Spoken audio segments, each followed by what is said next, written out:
आपके साथ मैं हूं Anamika and it's time for our Tuesday special show motivational boost.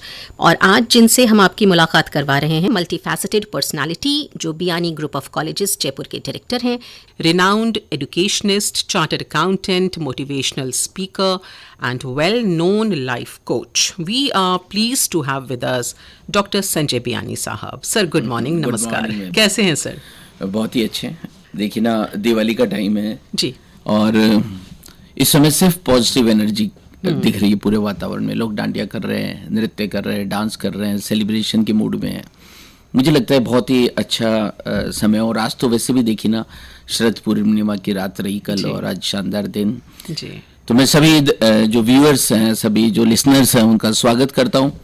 और आज आप सोच रहे होंगे कि क्या होने वाला। आज पॉजिटिव एनर्जी होने वाली है, आज डिप्रेशन रिमूव होने वाला है, आज अमावस जानी है और पूर्णिमा की तरफ हम बढ़ रहे हैं।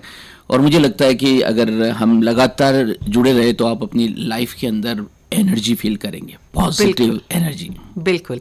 तो 10 बजे तक हम डॉक्टर संजय बियानी साहब से बात करने वाले हैं। और सर, जैसा आपने शो की बिगिनिंग में कहा कि बड़ी पॉजिटिव एनर्जी चारों तरफ है, कहीं डांडिया हो रहा है, कहीं गरबा है, Diwali is just around the corner और काफ़ी लाइट्स की पॉजिटिविटी की बात है।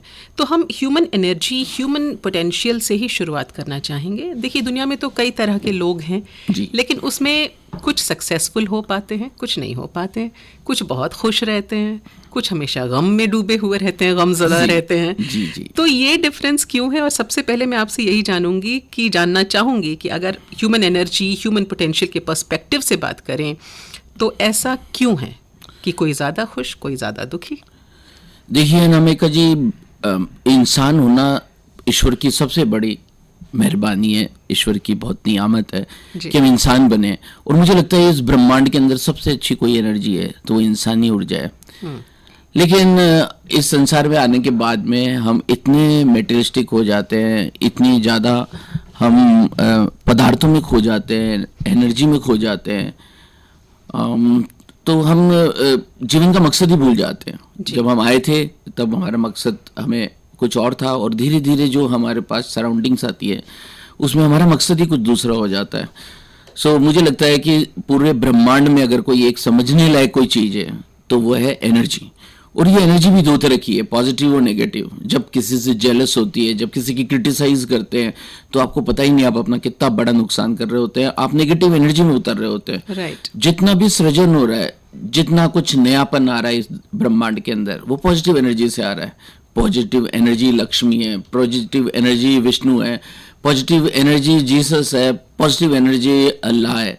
मुझे लगता है कि हम सब लोगों को इस एनर्जी को समझने की बहुत ज़रूरत है, क्योंकि जो आप सोचते हैं वही आपके साथ घटने लग जाता है। आलोचना तो आलोचना रिटर्न होके आती है, धन्यवादीपना तो धन्यवादीपना लौट के आता है। जो इस यूनिवर्स में डाल रहे हैं वही बीज वापस लौट कर हमारी तरफ आ रहे हैं।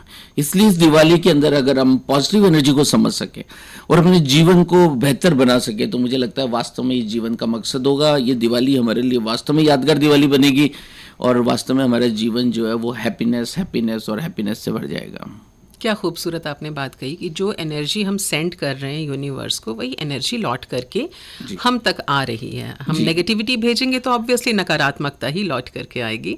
हम किसी की बुराई करेंगे तो बदले में हमारी बुराई भी दुनिया में कहीं ना कहीं हो रही होगी।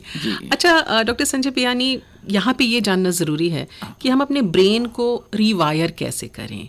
मतलब कैसे हमारी थॉट प्रोसेस में चेंजेस हों, कुछ हैबिट्स हों जिनको हम अपने अंदर इनकलकेट करें ताकि वो ब्रेन की रीवायरिंग हो सके।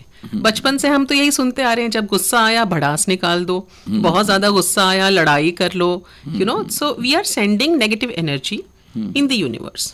तो वो ब्रेन की रीवायरिंग मुझे लगता है आज के टाइम में भी बहुत ज़्यादा इंपॉर्टेंट है, स्पेशली इन दिस कलयुग टाइम्स। जी। देखिए अनामिका जी, इसको समझने के लिए हमें ऐसे समझना होगा कि हमारा सबसे बड़ा दोस्त और सबसे बड़ा दुश्मन एक ही है, और वो है हमारा मन।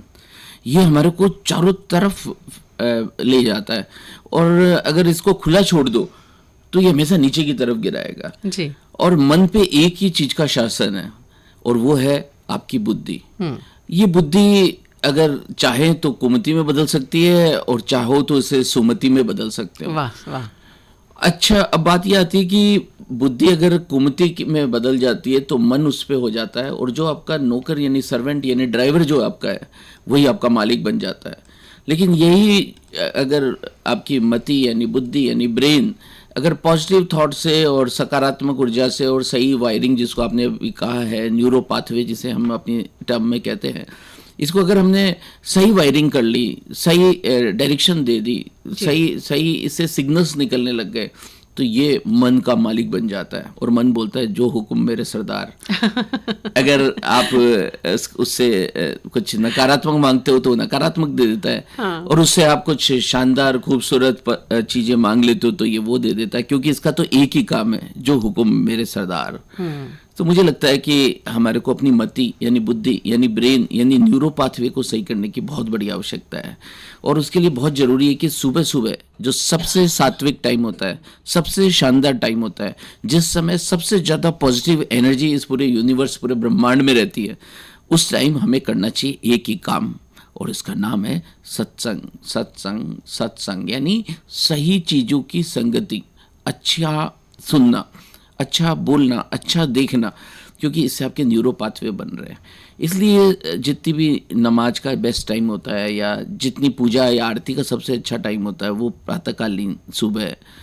तो ये समय जो है सत्संग का होता है। इस समय न्यूरो पाथवे क्रिएट किए जाते हैं, इस समय माइंड में कुछ सकारात्मक ऊर्जा डाली जाती है और उसका रिजल्ट ये रहता है कि माइंड पावरफुल बन जाता है, सुमति आ जाती है और हमारा मन पे हमारा शासन होने लगता है, और फिर मन आपको वहीं ले जाता है जहाँ आपका गोल है, जहाँ आपका सक्सेस है, जहाँ आपका टारगेट है, वो ऐसा करने लग जाता है।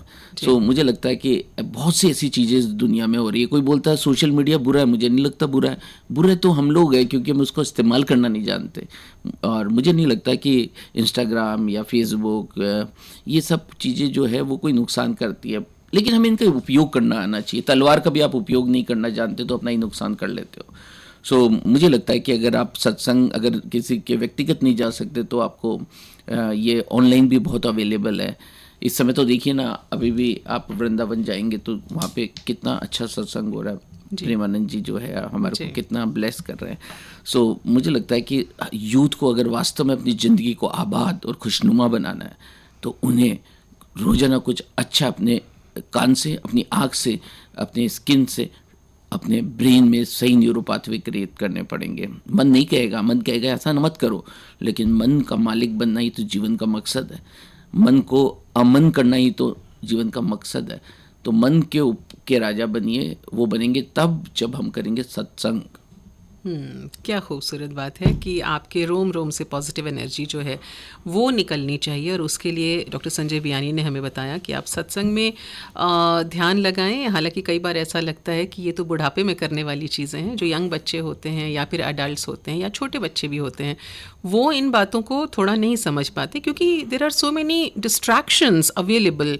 फ़ोन की मैं बात करूँ, सोशल मीडिया की भी बात करूँ, हम बड़े होने के नाते शायद एक बार की समझ भी जाएं कि कितना सोशल मीडिया हमें कंज्यूम करना है, कितनी देर किसी ऐप पर हमें टिक करके रहना है। लेकिन बच्चों के लिए ये थोड़ा सा मुश्किल हो जाता है।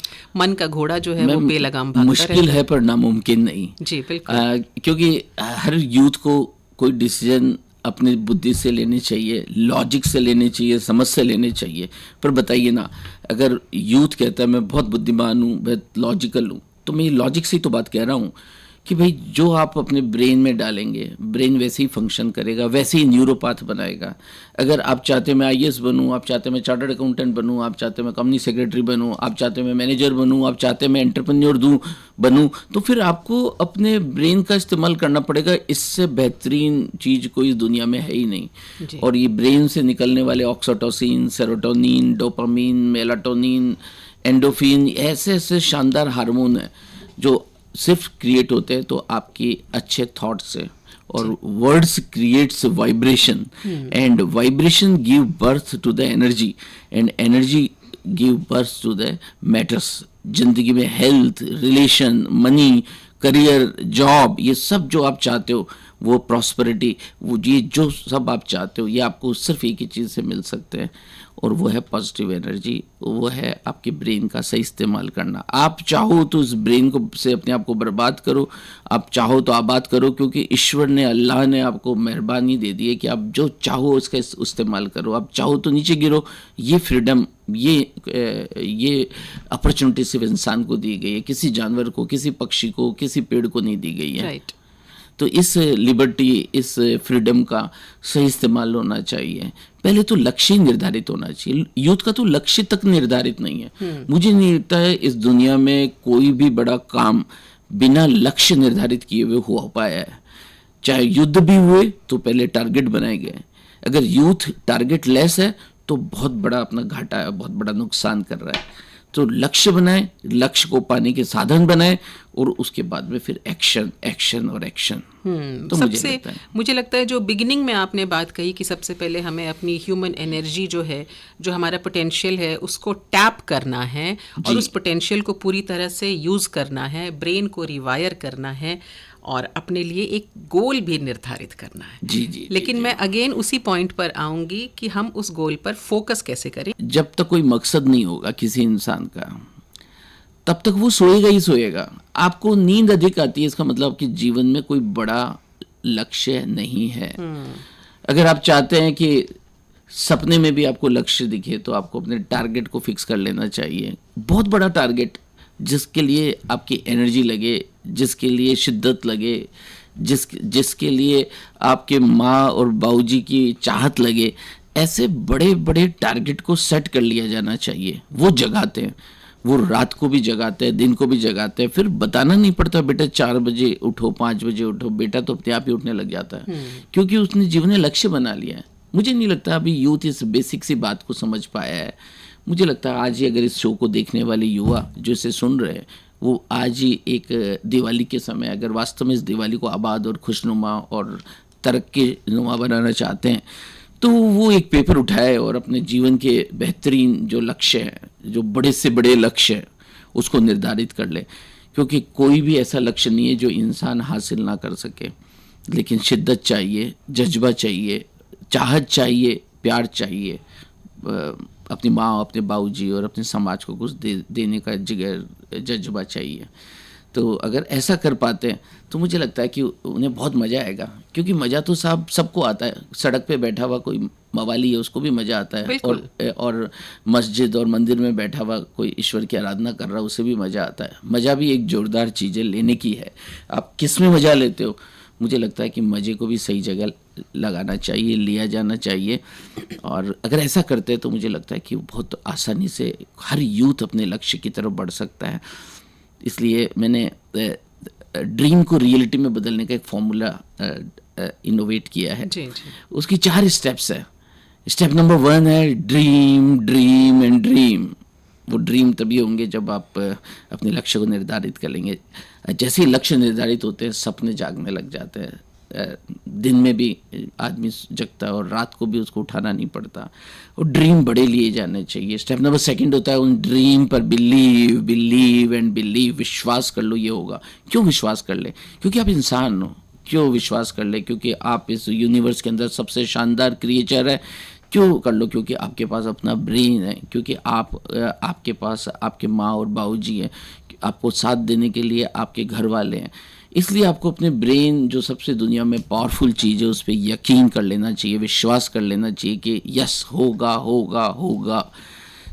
Then step number 3 come when you determined, when you dream and when you believe. तो एक डिटर्मिनेशन क्रिएट होता है, इसका नाम है step number 3 visualization. Visualization visualization यानी दृश्य रूप में आप उसे देख ले तो शिद्दत पैदा होती है। मतलब हम खुद को विजुअलाइज करें एक आइडियल सिचुएशन में कि हमने ये अचीव कर लिया है। इसको कहते हैं कि यूनिवर्स के साथ आपको एक हो जाना। क्योंकि यूनिवर्स तो हर समय बोल रहा है तथास्तु तथास्तु तथास्तु, blessed you blessed you blessed you, पर हम लोग इस यूनिवर्स के मैसेज को समझ ही नहीं पाते। So step number first, dream. Step number second, believe. And step number third is visualization, visualize and visualize. And step number fourth, जो सबसे important है, that is the action and action. कब तक? जब तक स्टेप नंबर 1 पूरी ना हो जाए तब तक। अगर इतनी शिद्दत के साथ कोई काम कर ले तो मुझे नहीं लगता कोई भी यूथ अपने जीवन में किसी भी लक्ष्य को हासिल ना कर सके। हाँ, आज भी यूथ का ज़्यादातर समय अगर किसी से भी पूछोगे तो वो अपने ज़्यादातर समय को वेस्ट कर रहा है। 90% of the time in social media, in Facebook, in Instagram, in reels, shorts, ये सब चीज़ों से वो अपना समय ख़राब कर रहा है। दूसरों के पैशन को देखकर वो अपना समय जाया कर रहा है। बेहतर तो ये हो कि वो अपने लक्ष्य बना ले और उसे फुर्सत ही ना मिले अपने दूसरों ये वेस्टफुल चीज़ें देखने के लिए। बिल्कुल। तो मुझे लगता है this is the right way. Youth is a very powerful energy and youth को जो है अपने आप को समझना चाहिए कि वो आज अपना आत्मावलोकन करे कि 24 घंटे के समय में अगर वो 10 घंटे सोने और रूटीन के काम में लगाया तो इस 14 घंटे का हिसाब क्या है? अपने आप से जो हिसाब लेता है जमाना उससे हिसाब नहीं लेता। और जो व्यक्ति अपने आप से हिसाब नहीं लेता, अपना ही ध्यान नहीं रखता, फिर लोग उसे नौकर बनाकर उसका हिसाब मांगते हैं उससे। बहुत अच्छी आपने बात कही, जो खुद अपना हिसाब रखे ज़माना उससे हिसाब नहीं लेता। और जैसा डॉक्टर संजय बियानी साहब ने बताया कि नींद का त्याग करना पड़ेगा, मन को कंट्रोल करना है और आपको एक्शन लेना होगा। सिर्फ दिवा स्वप्न नहीं देखना है, डे ड्रीमिंग नहीं करनी है, उन सपनों को कन्वर्ट करने के लिए, हकीकत में बदलने क्या है, के लोग लिए। लॉ ऑफ अट्रैक्शन की बातें करते हैं कि लॉ ऑफ अट्रैक्शन से ये हो जाता है, मांगने से तो भीख भी नहीं मिलती मैम। तो ये कोई बिना कर्म के इस दुनिया में कुछ नहीं हो रहा है। सही बात है। आज जिस भी स्थिति में बैठे हुए अपने कर्मों के कारण, कल आपके साथ जो कुछ होने वाला है वो आपके एक्शन के कारण होने वाला है। तो ये भाग्य, ये लॉटरी, ये शेयर मार्केट, इन सब को भूल के अपने कर्मों पर ध्यान देना चाहिए इंसान कि आज जो भी आपका भाग्य है वो भी कर्मों के कारण ही बनता है। सो अगर वास्तव में अच्छे एक्शन करते हैं, और अच्छे एक्शन तभी होंगे जब आप धर्म की समझ रखेंगे। और धर्म यानी प्रतिपल आपका व्यवहार, धर्म का मतलब हिंदू मुसलमान होना नहीं है। आपका प्रतिपल व्यवहार, एक स्टूडेंट होने के कारण, फादर होने के कारण, वाइफ होने के कारण, हस्बैंड होने के कारण आपका प्रतिपल क्या होना चाहिए, दैट इज द धर्म। तो अगर धर्म की समझ आ गई तो आपका कर्म अच्छा हो जाएगा और उस कर्म की वजह से ही आपकी बॉडी में सारे मॉलिक्यूल स्ट्रक्चर, सारे चेंजेस आपके कर्म की वजह से हो रहे हैं। कोई बोलता है मैं ऐसा क्यों हो गया, बिकॉज ऑफ द कर्मा। आप बोलो मैं ऐसा बुरा क्यों बन गया, बिकॉज ऑफ योर कर्मा। मैं कल ठीक होना चाहता हूँ, कर्मों को ठीक कर लो, क्योंकि जो कर्म कर रहे हैं वही प्रतिफल होकर वापस आ रहे हैं। आसान भाषा में बोलें तो अगर आपको अपनी जिम्मेदारियों की, रिस्पॉन्सिबिलिटीज़ की, कर्तव्यों की समझ है तो आपके एक्शन भी उसी तरह से होंगे। और क्योंकि आप ये जो बात कह रहे हैं डॉक्टर संजय बियानी साहब कि लोगों को आलस का भी त्याग करना है, सोते नहीं रहना है। बॉलीवुड का एक पुराना गाना भी है ना कि लड़कपन खेल में खोया, जवानी नींद भर सोया और बुढ़ापा देख कर रोया। ये किस्सा पुराना है और ये 95% 98% लोगों का यही किस्सा है मैम जी। इसलिए जरूरत होती है ऐसे शोज की जो जगह, इसलिए जरूरत होती है सत्संग की, इसलिए होती है राइट। इसीलिए तो हम आपसे बात कर रहे हैं। डॉक्टर संजय बियानी साहब हमारे साथ सही में समय हम जगाते लोगों जी। तो लोगों का जागना जो है वो बहुत ज़्यादा ज़रूरी है। डॉक्टर संजय बियानी साहब, मोटिवेशनल डोज हमें मिल गई है, लेकिन यूथ में एक चीज़ की कमी, मैं यूथ की क्या बात करूं, बड़े लोगों में भी इस चीज़ की कमी देखी जाती है। डिसिप्लिन और कंसिस्टेंसी नहीं होती है जी। मतलब प्रेरणा मुझे मिल गई, मैंने 1000 किताबें पढ़ ली, बहुत सारी बातें सुन ली, ज्ञान की, मोटिवेशनल बूस्ट जो है वो मेरा हो गया है, लेकिन जब तक मैं कंसिस्टेंट नहीं रहूँगी, मैं डिसिप्लिन में नहीं लाऊंगी अपनी ज़िंदगी को, तब तक मुझे सक्सेस कैसे मिलेगी। बिल्कुल आपने सही बोला है कि जब तक लगातार एफर्ट नहीं होते तब तक सक्सेस कहाँ मिल पाती है। लगातार एफर्ट, मैंने वही बताया मैम कि लगातार एफर्ट, आदमी कंसिस्टेंटली एफर्ट इसीलिए नहीं कर पाता क्योंकि उसे अपने अंतिम लक्ष्य का ही पता नहीं है। आज अगर भगवान को भी पाना हो तो एक लक्ष्य बनाना पड़ता है, अगर आपको IAS बनना हो तो भी लक्ष्य को पाना होता है। जो लक्ष्य निर्धारित कर लेता है वो तो IAS की पढ़ाई लगातार 2 साल 3 साल तक कर सकता है। तो मुझे लगता है कि अगर कंसिस्टेंसी चाहिए, कंसिस्टेंट एफर्ट्स चाहिए, लगातार कर्म करने और शिद्दत चाहिए, तो फिर तो आपको एक कमरा बंद करना चाहिए और खूब सोचना चाहिए कि मेरे को क्या चाहिए, खूब इसमें टाइम लगाइए कि मुझे जीवन में क्या चाहिए। तो फिर बात बन जाएगी। और उसके लिए लिखने का भी हौसला होना चाहिए। लिखने की तो हिम्मत है नहीं, बोलने की तो हिम्मत है नहीं, अपने लक्ष्य को देखने की तो हिम्मत है नहीं, तो ऐसे कोई हल्का फुल्का समझाए क्या किसी लक्ष्य को पाना तो एक बहुत इंसानी क्षमताओं का परिणाम है। तो मुझे लगता है कि इसको लक्ष्य को, और मेरे को लगता है कि यूथ भी, जो अनुभवी लोग हैं, जो 40-50 की उम्र के बड़े लोग हैं, उन लोगों को भी ये बात पता होगी कि जीवन में जब समस्याएं आती है, मुश्किलें आती है, दिक्कतें आती है, तो भगवान उन पे मेहरबानी करता है, क्योंकि तभी वो लक्ष्य बनाते हैं। कोई भी प्रॉस्परस आदमी कभी बड़े ख्वाब नहीं बना पाता है, क्योंकि सब कुछ मिला हुआ है उसको। तो मैं यूथ को, मैं सभी एडल्ट्स को ये बताना चाहता हूँ कि जीवन में अगर समस्याएं आए ना, तो समझ लेना ईश्वर की मेहरबानी हो गई है, क्योंकि अब आप जागोगे।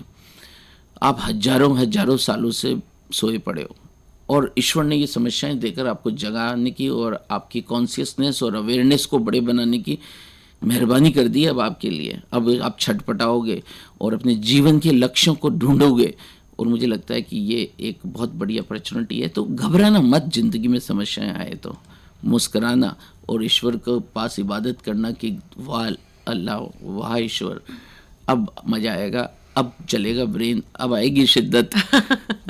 तो मुझे लगता है कि लोग घबरा जाते हैं समस्याओं से, दुबले पतले लोग, बड़े मजबूत छोटे लोग हो, छोटी हेल्थ हो, छोटी हाइट हो, कोई फ़र्क नहीं पड़ता, पर शिद्दत होनी चाहिए और समस्याओं से एक पॉजिटिव पाथवे निकालने का हौसला होना चाहिए। और ये तभी हो पाता है जब कृष्ण क्या संदेश समझ में आता है। भगवान श्री कृष्ण कहते हैं कर्म कर्म और कर्म।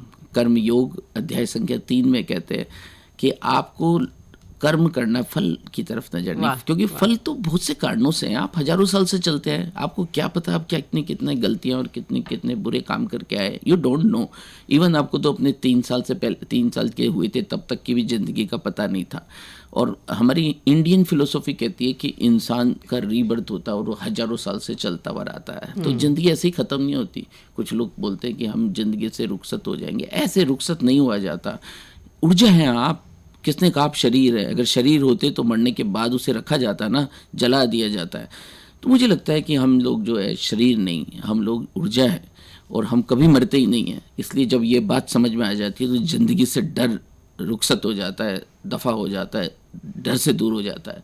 और डर के आगे ही जीत है और डर के आगे ही ज़िंदगी चालू होती है। अगर आपने कुछ भी नहीं किया है, कोई एक्शन ही नहीं किया है, किसी का भलाई नहीं किया है, कोई निष्काम कर्म ही नहीं किया है, आप कैसे आप सोच रहे हो कि लॉ ऑफ अट्रैक्शन काम कर जाएगी और मैं वैसे ही लक्की बन जाऊंगा? यहाँ कोई लक्की नहीं बनता। मुझे लगता है आपके कर्म आपको लक्की बनाते हैं। अगर आप किसी का भला करते हो तो भला लौट कर आता है। तो मुझे लगता है आप बहुत सारा भला कर सकते हो, अपनी सोसाइटी का, पेड़ों का, चिड़िया का, बादलों का, बहुत काम कर सकते हो आप, बहुत निष्काम कर्म कर सकते हो। और कृष्ण का तो पूरा संदेश ही निष्काम कर्म योग पर है कि हम काम करें और वो अपने स्वार्थ के लिए नहीं बल्कि दूसरों के लिए भी जीना चाहे। और आप बोलते हो ना मैं प्यार करता हूँ, ये सब फालतू की बातें हैं। जो किसी के लिए जीता नहीं वो क्या प्यार करता है? जो दूसरों के लिए जीता है वही प्यार कर सकता है। मुझे लगता है प्रेम ही जीवन है और प्रेम के लिए देने की भावना होनी चाहिए कि आज मैंने किस व्यक्ति की मदद की, मैंने आज ज़िंदगी में सुबह उठा, मेरा आज खूबसूरत दिन आज फिर एक निकल गया, मैं किसके काम आ सका। क्योंकि इंसान ही ऐसा कर सकता है, इंसान ही इस तरह के निर्णय ले सकता है, बाकी तो कोई नहीं ले सकता। सही कह रहे हैं। तो मुझे लगता है कि ज़्यादा कुछ नहीं बोलूँगा, बस इतना सा कहना चाहूँगा, सुबह उठने की आदत को ठीक करिए। आप बोलो मैं तो ऐसा हूँ, तो आप वैसा भी करके देखिए, क्योंकि ज़िंदगी तो एक एक्सपेरिमेंट है, एक प्रयोगशाला है। आप तर्क संगत है तो आप करके देखिए एक बार सुबह, और एक टाइम सही करिए, या तो उठना सही कर दीजिए या सोना सही कर दीजिए, दूसरा तो अपने आप ठीक हो जाता है। अगर आपको लगता है मैं जल्दी नहीं उठ सकता तो आप जल्दी सो जाइए एक बार, कुछ दिन के लिए आप जल्दी उठने अपने आप लग जाएंगे। तो और अगर जल्दी उठ सकते हैं तो आपको सोना अपने आप ही सही हो जाएगा। एक चीज़ आपको ठीक करनी पड़ेगी, और सुबह के समय अगर मैं चाहूँ तो 15 मिनट तो आप ध्यान और प्राणायाम करें। 15 मिनट के जो 1 घंटे का समय बताया उसमें 15 मिनट तो ध्यान और प्राणायाम कर सकते हैं। अगले जो 15 मिनट है उसमें जो आप कुछ अच्छा सुन सकते हैं, और आधा घंटे आप वर्जिश कर सकते हैं, अपनी बॉडी को फिटनेस के लिए काम कर सकते हैं। तो ध्यान, प्राणायाम, प्रेयर, आज की प्लानिंग, इसके लिए ये समय बहुत अच्छा है। और उस समय जो है आप 6 बजे छत पे भी जाएंगे ना तो आपको बहुत ही पॉजिटिव एनर्जी मिलेगी। सो ये मैं चाहता हूँ कि यूथ या सभी लोग, हम लोग इस पे प्लानिंग कर रहे हैं, इस चीज़ को अपनाएं जीवन में। और ये हमारी हिंदू संस्कृति जो है, कल्चर है, जो हजारों साल से हम करते हैं, ये बात आपको सब जगह मिलेगी। चाहे वेद पढ़ लीजिए, उपनिषद पढ़ लीजिए, भगवत गीता पढ़ लीजिए, अष्टावक्र गीता पढ़ लीजिए। सत्य चाहिए, पॉजिटिव एनर्जी चाहिए, तम और रज से ऊपर सत्व चाहिए, पॉजिटिव एनर्जी चाहिए। वो तभी मिलेगी जब आप सुबह उठने की आदत बनाएंगे जल्दी। बिल्कुल, बचपन से ही हम वो कविता भी सुनते आए हैं, early to bed and early to rise makes a man healthy, wealthy and wise. अच्छा डॉक्टर संजय बियानी साहब, आज की दुनिया जो है बहुत तेज़ी से चल रही है जी। ऐसे में करियर क्लैरिटी पाना जो है वो बहुत ज़्यादा मुश्किल हो जाता है। मिड लाइफ क्राइसिस भी हो जाता है लोगों को कि अब क्या करें ज़िंदगी में जा करके, और स्पेशली युवा जो होता है उसको भी कई बार क्लैरिटी नहीं होती है, वो अपने करियर का चुनाव कैसे करें? ये अक्सर, चूँकि मैं करियर काउंसलर हूँ, बियानी ग्रुप ऑफ कॉलेज में पढ़ता हूँ, डायरेक्टर हूँ, तो मुझे लगता है कि ये बहुत ही अच्छा सवाल है। और करियर काउंसलिंग आज की सबसे बड़ी प्रॉब्लम है, क्योंकि आप जाएंगे तो आप लोगों से पूछेंगे तो वो एक ही बात बोलते हैं कि हम ये काम नहीं करना चाहते हैं और वो काम हम कर रहे हैं। तो ये समस्या आज सब वर्किंग लोगों की है। मैं चाहता हूँ कि यूथ जो अपने करियर सिलेक्शन है उसके लिए ये मेरी राज सीक्रेट यानी इम्पोर्टेंट बात को अच्छे से समझ ले कि करियर सिलेक्शन के लिए आपको ये देखना पड़ेगा आपको मज़ा किस में आ रहा है, आपको मज़ा किस में आ रहा है। अब इसके लिए मैं आपके लिए एक पास एक गाना भी लेके आऊँगा, ज़िंदगी कैसी होनी चाहिए, मज़ेदार होनी चाहिए, मज़ा आना चाहिए। अगर आपको बोलना अच्छा लग रहा है, आप रेडियो में करियर बना सकते हैं। किसने कहा आप डॉक्टर बन जाइए, लेकिन आपको सेवा में मज़ा आता है, आप डॉक्टर बनिए। जिसको पैसा कमाना है वो डॉक्टर बन रहा है तो बहुत बुरा काम करेगा। आप पता लगाइए कि आप चाहते क्या हो इस ज़िंदगी से, आप बने किस परमाणु के हो, आपके अंदर से क्या आवाज़ आ रही है। आप गाने में अच्छे हो, आप नाचने में अच्छे हो, आप काम करने में अच्छे हो, आप लॉजिकल हो, आप क्रिएटिव हो, आप डिसीजन मेकर्स हो, आप एनालिटिकल हो, आप हो कैसे, किस चीज़ में मज़ा आ रहा है, ढूंढो उसे। लोग 50-50 साल तक इस बात को ढूंढ ही नहीं पा रहे हैं वो किस लिए बने हैं। पर अगर आप चाहो तो 25-20 की उम्र में, 18 की उम्र में भी ढूंढ सकते हो कि आप किस लिए बने हो, किस में मज़ा आ रहा है। बैठिए, कभी शाम को चिंतन करिए, सुबह सोचिए कि आपको कोई पार्टी को मैनेज करने में मज़ा आता है, आप मैनेजर बन सकते हैं भाई। आपको मैनेज करना बहुत अच्छा लगता है, आपको लोगों से बात करना अच्छा लगता है, आप इंटरेक्टिव काम कर सकते हैं, आप मैनेजर बन सकते हैं, आप रेडियो जॉकी बन सकते हैं, क्योंकि आप इंटरेक्टिव है, आप लोगों को प्रभावित करते हैं, आपको लोगों को तो जिसमें मज़ा आता है बस वही करियर होना चाहिए। तो सिनर्जी क्रिएट होती है, 1 और 1 11 हो जाते हैं। लेकिन अक्सर देखा गया हम लोगों से प्रभावित हो जाते हैं, पड़ोसियों से प्रभावित हो जाते हैं, भाई बहनों से प्रभावित हो जाते हैं। तो मुझे लगता है this is the wrong approach. ऐसा नहीं है कोई क्षत्रिय है तो क्षत्रिय ही बनता है, ये हमारी गलत धारणा है कि बनिया का बेटा बनिया ही बनता है। ऐसा नहीं है।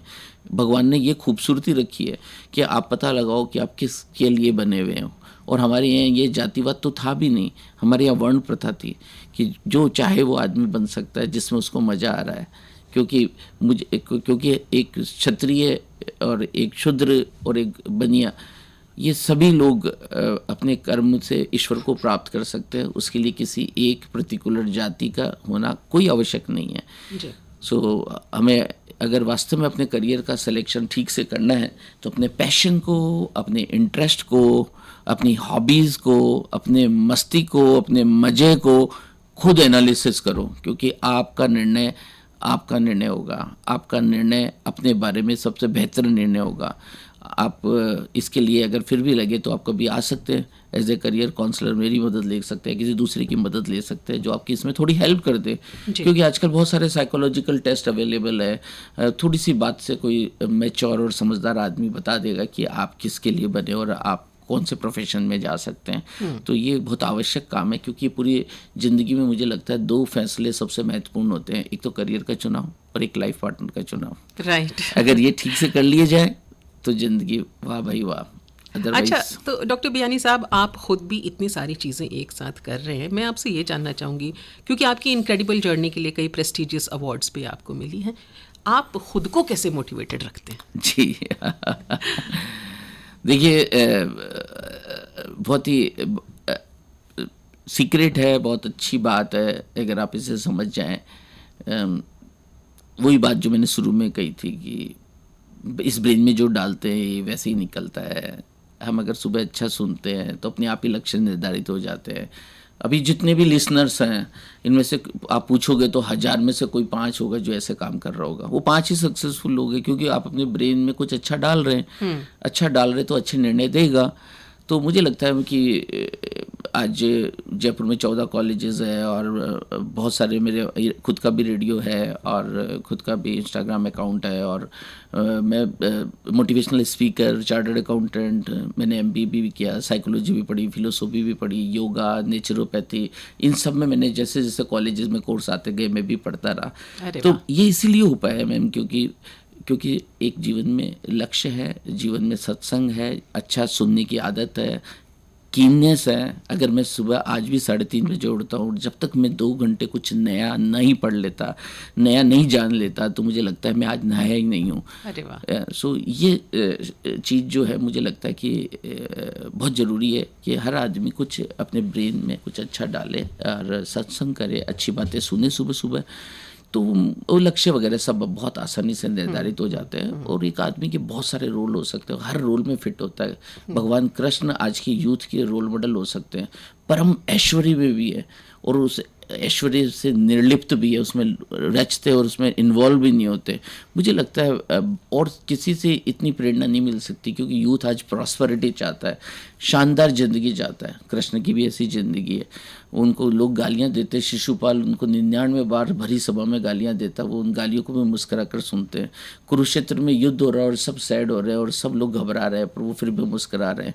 मुझे लगता है आज यूथ ऐसी चीज़ है, आज यूथ इतनी परेशानी, इतनी एंग्जाइटी, इतनी टेंशन में है, लेकिन अगर वो कृष्ण को यानी भगवत गीता को समझ लेता है और फिलोसॉफी की समझ को इम्प्रूव कर लेता है, तो मुझे लगता है कि ये ज़िंदगी बहुत अच्छी है। और जाते जाते मैं 1-2 बातें और बता देता हूँ कि ज़िंदगी को अच्छा बनना है तो पॉजिटिव एनर्जी बनाना है। जैसे मेरे हाथ में बोतल है, इस बोतल को मुझे पानी की जगह दूध से रिप्लेस करना है। मुझे इस बोतल को पानी पहले खाली करना पड़ेगा, फिर इस बोतल में मेरे को मिल्क भरना बहुत आसान हो जाएगा। आप भी एक तरह से एक बोतल ही है क्योंकि आपकी ज़िंदगी में आपकी बॉडी में 80% से 70 से 80% वाटर ही वाटर है। So you are like a bottle.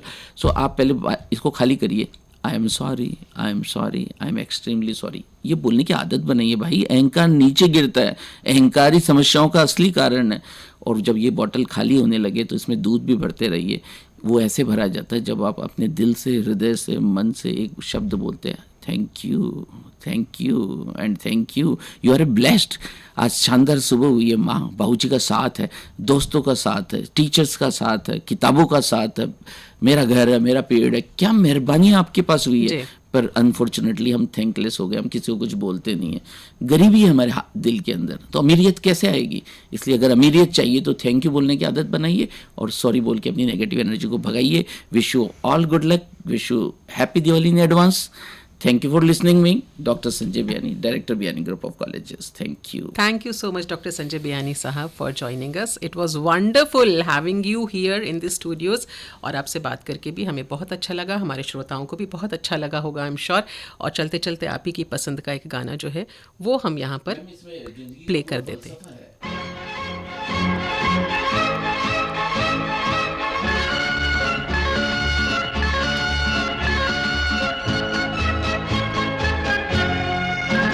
जिंदगी एक सफर है सुहाना, यहाँ कल क्या हो किसने जाना। जिंदगी एक सफर है सुहाना, यहाँ कल क्या हो किसने जाना। हाँ, जिंदगी एक सफर है सुहाना, यहाँ कल क्या हो किसने जाना। अरे ओडले ओडले ओ, ओडले ओडले ओ, ओडले ओडले ओ, ओडले ओडले ओ।